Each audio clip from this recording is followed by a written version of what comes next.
바른미래당과 안철수 전 대표는 비례대표의 선택권을 보장해서 조속히 우리를 출당 조치를 취해달라. 몸은 바른미래당이 있지만 마음은 민주평화당을 향해 있는 비례대표 의원 3분 오늘 기자회견을 열고 이야기했던 말입니다. 이 얘기가 나오자 안철수 위원장이 정치적 신념이 다르다면 탈당하는 게 도리가 아니냐라고 일축했다고 하는데요. 관련해서 이상돈 의원 연결해서 직접 입장을 한번 들어보도록 하겠습니다. 이상돈 의원님 나와 계십니까? 네, 오랜만입니다. 네, 오랜만입니다. 네. 좀 기쁜 일로 불러야 되는데 죄송합니다. 뭐 기쁠 것도 없고 뭐 슬플 것도 없습니다. 그러십니까? 자, 그동안 뭐 이 문제에 대해서는 뭐 어제 오늘 일이 아니지 않습니까? 꽤 오랫동안 논란이 있어 왔는데, 그렇습니다. 오늘 이렇게 기자회견을 하신 이유는 뭡니까? 계속해서 그냥 있으면은 유야무야 아무것도 안 될 것 같다는 판단하신 겁니까?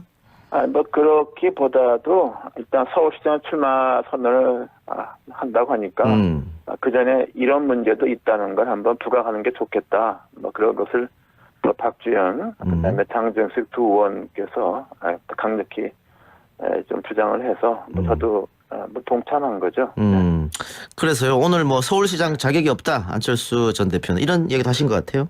네, 박주현 의원이 준비한 그 문서에 뭐 그런 내용이 있는데 사실 더 중요한 것은 오늘 우리 3명이 얘기한 것은 유승민, 박주선 바른미래당 공동대표를 상대로 한 겁니다. 예. 당신들이 정말 바른미래당의 공동대표가 맞느냐? 당신들이 진짜 바른미래당 공동대표라면은 자신들이 과거에 했던 말도 있고 또 법안에 서명한 것도 있고 이럴 경우에 이렇게 모른 체하고서 남이 이처럼 볼 수는 없는 게 아니냐 뭐 이런 메시지를 보내는 겁니다 주로. 네. 유승민 대표 같은 경우에는 예전 그 김연아 의원 비슷한 일이 있었을 때, 네, 그렇죠. 예, 그렇죠. 그 얘기를 지금 하시는 거죠? 네, 그런 것도 있고 또 박주선 대표도 자신이 합당 이런 거 할 경우에는 비례대표 의원 선택권 주자는 법안에 서명을 한 적이 있지 않습니까? 그 두 분이 공동 대표고 사실은 안철수 이제 서울시장 뭐 후보인가요? 예비 후보인가요? 예. 여튼간에 뭐 지금 당에 책임진 위치에 있지는 않죠. 예. 네. 뭐 과거에도 이런 일이 아예 없었던 건 아닙니다. 그런데 보통 보면 당에서 비례대표 혹은 예전 전국과 같은 출당 제명 조치를 했었거든요. 근데 네, 있었죠. 근데 이번에 이렇게 끝까지 놔주지 않겠다고 하는 그 이유는 뭐라고 생각하세요? 그 이유는 그 당사자한테 물어보시죠. 연락을 잘 안 받으시더라고요. 네, 그러니까 거기에서 나는 뭐 크게 기대하고 있지 않습니다. 예, 그래요? 그러나 예. 제가 보기에는 되게 뭐 정세를 보시면 아시겠지만은 민주평화당은 이제 좀 안정화가 됐죠. 기반이 이제 교수단체를 같이 구성하고 예. 하지만은 이번 지방선거 전후에서는 저는 바른미래당이 상당히 심각하게 흔들릴 거라고 봅니다. 네. 그렇다면은 뭐 기대를 안 하신다고 했으니까 그러면은 앞으로 당분간은 바른미래당 소속이면서 민주평화당 당직을 가지고 활동하는 건 지속될 것 같네요. 네, 그렇게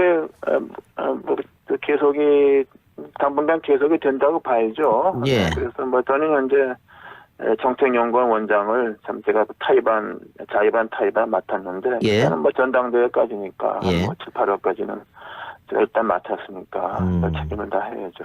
네. 그런데 뭐 아까 김연아 의원 잠깐 얘기했습니다만 자유한국당 같은 경우에도 김연아 의원이 본인이 그 소신대로 활동하고 있잖아요 거기서. 그러니까 지금처럼 활동해도 뭐 국회의원 의정 활동하고 이러는데 제약은 없지 않습니까? 네, 그렇죠. 큰 제약은 없습니다. 국회의원은 개개인이 이제 헌법 기관이기 때문에 다만 이제 원내 지도부와 뭐 교감이 전혀 없고 이렇게 되면은 좀 곤란한 지경이 좀 간혹 발생할 수가 있죠. 그 서울시장 이야기도 잠깐 했습니다만은 지금 어떻게 민주평화당에서는 서울시장 후보 이야기 잘 안 나온 것 같아요? 네, 사실 좀 우리는 좀 전남, 전북, 광주 뭐 그 문제에 대해서 좀 광역 후보를 찾기 위해서 상당히 좀 노력을 하고 있고 어느 정도 좀 진전도 좀 있다고 말할 수 있겠습니다만 뭐 수도권까지는 아직은 그게 좀 현실적으로 좀 어렵다고 생각합니다. 예. 그 바른미래당 내부에서는 뭐 양보론 이야기도 나온 것 같아요. 하태경 의원이 그런 얘기 누구한테 했었던 누구한테 양보를 하죠? 박원순 시장이 이번에는 안철수 대표한테 양보해야 되는 거 아니냐. 그게 말이 됩니까? 뭐 입에서 나오는 게 다 말이 안 된다는 게 바로 그런 거죠. 예. 그러면은 저거 한번 여쭤볼게요. 일단은 바른미래당의 유승민 대표가 한번 이야기를 꺼냈다가 다시 거둬들인 것 같은데 네. 선거에서 뭐 자유한국당과 연대 현실성이 있는 이야기로 보세요? 저는 그 유승민 대표가 진정으로 생각하는 것은 서울시가 아니고 예. 경기도지사 남경필 현 지사 이번 대선 나가게 된 남경필 지사 그리고 원희룡 지사 이번에 아마도 이제 탈당을 해서 무소속 나가는 그 예. 두 사람을 의식한 거라고 봅니다. 그러면은 결국은 남경필 원희룡 지사를 여당 시켜야 되겠다는 거죠. 여당 후보하고 1대1로 하기 위해서 그렇게 생각하신 거예요? 이제 그런 거죠. 유승민 대표 원래 유승민 대표가 남경필 원희룡한테 가까운 사람들 아닙니까요? 예. 그러니까 서울시는 사실 민주당 경선이 본선입니다. 이번에는 예. 저는 그렇게 보고 예. 다만 이제 경기도와 제주는 이렇게 민주당 후보 1대1 하게 되면은 한번 해볼 수 있다고 생각하는 것은 뭐 누구나 그럴 거라고 봅니다. 그 안철수 대표하고 같은 당을 하면서도 조금 소통 문제에 관해서는 이상돈 의원이 좀 비판을 예전에 다 했었던 것 같은데 네. 그 안철수 위원장하고 유승민 대표의 뭐 공천 불협화음이 있다 뭐 이런 얘기도 좀 들리는 것 같아요. 네, 뭐 당연히 그런 얘기가 이게 예고된 거죠. 뭐 이미 국회 여의도 언저리에서는 예. 노원병, 송파울 공천을 두고서 아마 심각한 파열음이 이제 곧 나올 것이다 이런 얘기가 많이 있습니다. 안철수 대표 얘기 계속하는 거 별로 좋지 않죠?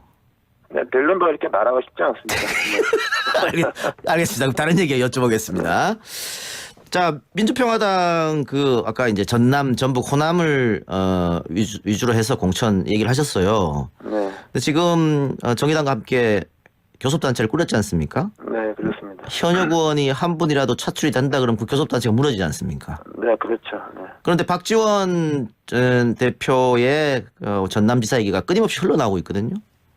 네, 그런 얘기가 있지만, 그것은, 현재 뭐 무소속이 돼 있는 의원이 혹시나, 교섭단체에 가담을 하고, 또 앞으로 좀 어떤 선거의 전망 같은 것이, 또 선거라는 것은 임박하면 상황이 바뀔 수 있으니까, 예. 뭐 그런 가능성을, 말하는 것이지, 박지원 전 대표께서, 의원직을 접고, 그렇기 때문에 그 순간 이제 교섭단체가 무너진 거 아닙니까요? 예. 저는 그런 일은 힘들다고 봅니다. 네. 그래서 뭐 현실적으로 광역지자체 단체장까지는 어렵더라도 시의원, 도의원 뭐 이쪽에서는 그 민주당하고 네. 경쟁을 해야 될 거 아닙니까? 호남 쪽에서. 네, 그렇죠. 예. 네, 그래서 이번 시장 군수, 그 다음에 도의원 시의원에서는 민주평화당이 그래도 선전할 것이라고 봅니다. 이것은 뭐 4월달 나오고 5월 되면 또 바뀔 것이고 6월 초 되면 또 바뀔 것이라고 봅니다. 다만 예. 2016년 같은 그런 녹색 돌풍은 좀 기대하기는 좀 어렵다고 생각합니다. 예. 그런데 정권 들어온 지 1년밖에 안 되니까. 근데 민주평화당 자체 당 지지율은 좀 정체거든요. 그러면은 네, 그 시장이나 군수 이쪽에서는 자신 있다고 하면은 후보 개인들의 개인기로 돌파하겠다는 말씀이세요?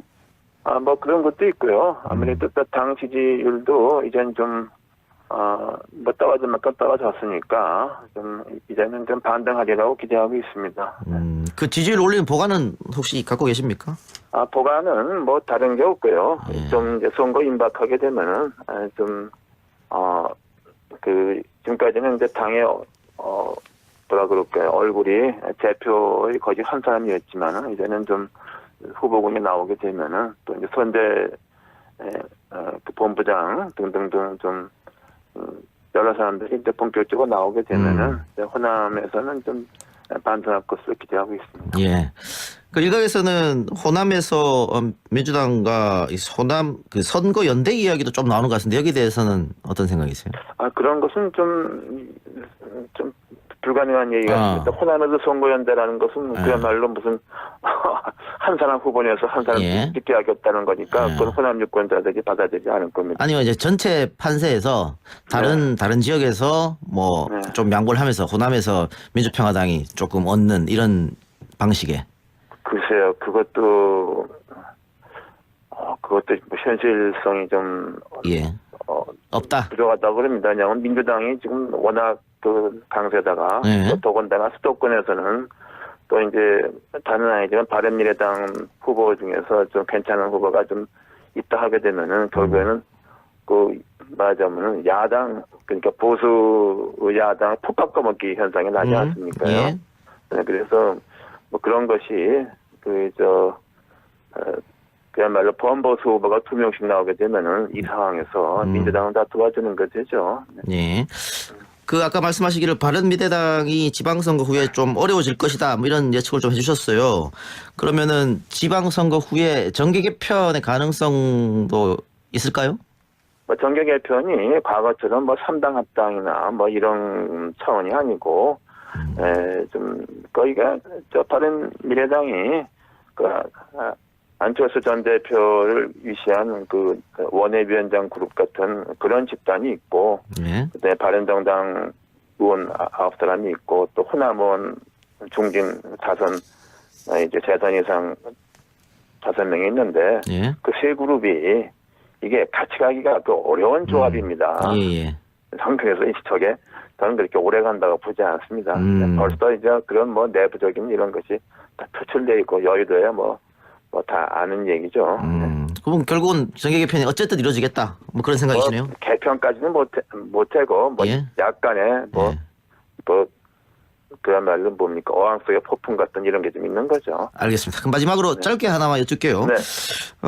지금 개헌에 관해서 뭐 여러 가지 이야기가 나옵니다. 자유한국당도 개헌안을 낸 것 같고 민주평화당의 개헌 입장은 어떤 것입니까?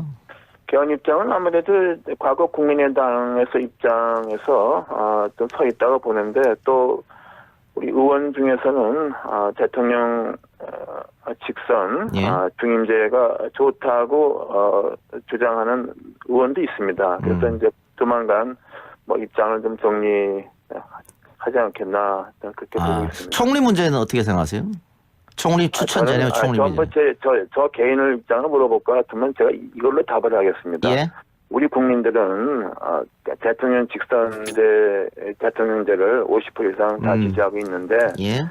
정치학자, 헌법학자 같은 전문가 집단에 물어보면은 의원 내각제가 좋다는 답이 70-80% 나옵니다. 그거는 과거부터 계속 그래왔어요. 예. 그러니까 그걸로 제가 답을 알겠습니다. 예, 알아봐야겠습니다. 무슨 뜻인지 알겠습니다. 네, 오늘 전화 연결 감사하고요. 다음에 제가 스튜디오로 한번 모시겠습니다. 네, 감사합니다. 네, 바른미래당 이상돈 의원이었습니다. 서울시장 자격이 없다. 안철수 전 대표는 이런 얘기도 하신 것 같아요. 네, 박주현 의원이 준비한 그 문서에 뭐 그런 내용이 있는데 사실 더 중요한 것은 오늘 우리 세 명이 얘기한 것은 유승민, 박주선 바른미래당 공동대표를 상대로 한 겁니다. 예. 당신들이 정말 바른미래당의 공동대표가 맞느냐. 당신들이 진짜 바른미래당 공동대표라면은 자신들이 과거에 했던 말도 있고 또 법안에 서명한 것도 있고 이럴 경우에 이렇게 모른 채 하고서 남이 이처럼 볼 수는 없는 게 아니냐 뭐 이런 메시지를 보내는 겁니다 주로. 유승민 대표 같은 경우에는 예전 그 김연아 의원 비슷한 일이 있었을 때. 네, 그렇죠. 예, 그렇죠. 그 얘기 지금 하시는 거죠? 네, 그런 것도 있고 또 박주선 대표도 자신이 합당 이런 거 할 경우에는 비례대표 의원 선택권 주자는 법안에 서명을 한 적이 있지 않습니까? 그 두 분이 공동 대표고 사실은 안철수 이제 서울시장 후보인가요? 예비 후보 원장을 참 제가 자의반 맡았는데 예. 저는 뭐 전당대회까지니까 예. 뭐 7, 8월까지는 제가 일단 맡았으니까 책임을 다 해야죠. 네. 그런데 뭐 아까 김연아 의원 잠깐 얘기했습니다만 자유한국당 같은 경우에도 김연아 의원이 본인이 그 소신대로 활동하고 있잖아요 거기서. 그러니까 지금처럼 활동해도 뭐 국회의원 의정 활동하고 이러는데 제약은 없지 않습니까? 네, 그렇죠. 큰 제약은 없습니다. 국회의원은 개개인이 이제 헌법 기관이기 때문에 다만 이제 원내 지도부와 뭐 교감이 전혀 없고 이렇게 되면은 좀 곤란한 지경이 좀 간혹 발생할 수가 있죠. 그 서울시장 이야기도 잠깐 했습니다만은 지금 어떻게 민주평화당에서는 서울시장 후보 이야기 잘 안 나온 것 같아요? 네, 사실 좀 우리는 좀 전남, 전북, 광주 뭐 그 문제에 대해서 좀 광역 후보를 찾기 위해서 상당히 좀 노력을 하고 있고 어느 정도 좀 진전도 좀 있다고 말할 수 있겠습니다만 아마 수도권까지는 아직은 그게 좀 현실적으로 좀 어렵다고 생각합니다. 예. 그 바른미래당 내부에서는 뭐 양보론 이야기도 나온 것 같아요. 하태경 의원이 그런 얘기 했었던 누구한테 양보를 하죠? 박원순 시장이 이번에는 안철수 대표한테 양보해야 되는 거 아니냐. 그게 말이 됩니까? 입에서 나오는 게 다 말이 안 된다는 게 바로 그런 거죠. 예. 그러면은 저거 한번 여쭤볼게요. 일단은 바른미래당의 유승민 대표가 한번 이야기를 꺼냈다가 다시 걷어들인 것 같은데 네. 선거에서 뭐 자유한국당과 연대 현실성이 있는 이야기로 보세요? 저는 유승민 대표가 진정을 생각하는 것은 서울시가 아니고 예. 경기도지사 남경필 현 지사 이번 재선 나가게 된 남경필 지사 그리고 원희룡 지사 이번에 아마도 이제 탈당을 해서 무소속 나가는 그 두 사람을 의식한 거라고 봅니다. 그러면은 결국은 남경필 원희룡 지사를 시켜야 되겠다는 거죠. 여당 후보하고 1대1로 하기 위해서 그렇게 생각하신 거예요? 이제 그런 거죠. 유승민 대표 원래 유승민 대표가 남경필 원희룡한테 가까운 사람들 아닙니까요? 예. 네. 그러니까 바른미래당과 안철수 전 대표는 비례대표의 선택권을 보장해서 조속히 우리를 출당 조치를 취해달라. 몸은 바른미래당이 있지만 마음은 민주평화당을 향해 있는 비례대표 의원 3분 오늘 기자회견을 열고 이야기했던 말입니다. 이 얘기가 나오자 안철수 위원장이 정치적 신념이 다르다면 탈당하는 게 도리가 아니냐라고 일축했다고 하는데요. 관련해서 이상돈 의원 연결해서 직접 입장을 한번 들어보도록 하겠습니다. 이상돈 의원님 나와 계십니까? 네, 오랜만입니다. 네, 오랜만입니다. 좀 기쁜 일로 불러야 되는데 죄송합니다. 기쁠 것도 없고 슬플 것도 없습니다. 그러십니까? 자, 그동안 이 문제에 대해서는 어제 오늘 일이 아니지 않습니까? 꽤 오랫동안 논란이 있어 왔는데 오늘 이렇게 기자회견을 하신 이유는 뭡니까? 계속해서 그냥 있으면은 유야무야 아무것도 안 될 것 같다는 판단하신 겁니까? 그렇기보다도 일단 서울시장 출마 선언을 한다고 하니까 그 전에 이런 문제도 있다는 걸 한번 부각하는 게 좋겠다. 그런 것을 박주현 그다음에 장정식 두 의원께서 강력히 좀 주장을 해서 저도 동참한 거죠. 그래서요 오늘 여튼 간에 지금 당에 책임진 위치에 있지는 않죠. 예. 과거에도 이런 일이 아예 없었던 건 아닙니다. 그런데 보통 보면 당에서 비례대표 혹은 예전 전국과 같은 출당 제명 조치를 했었거든요. 근데 근데 이번에 이렇게 끝까지 놔두지 않겠다고 하는 그 이유는 뭐라고 생각하세요? 그 이유는 당사자한테 물어보시죠. 연락을 잘 안 받으시더라고요. 네, 그러니까 거기에서 나는 크게 기대하고 있지 않습니다. 예, 그래요. 그러나 제가 보기에는 되게 정세를 보시면 아시겠지만은 민주평화당은 이제 안정화가 됐죠. 기반이 이제 교수단체를 같이 구성하고 하지만은 이번 지방선거 전후에서는 저는 바른미래당이 상당히 심각하게 흔들릴 거라고 봅니다. 그렇다면은 기대를 안 하신다고 했으니까 그러면은 앞으로 당분간은 바른미래당 소속이면서 민주평화당 당직을 가지고 활동하는 건 지속될 것 같네요. 네, 그렇게 계속이 당분간 계속이 된다고 봐야죠. 예. 그래서 저는 현재 정책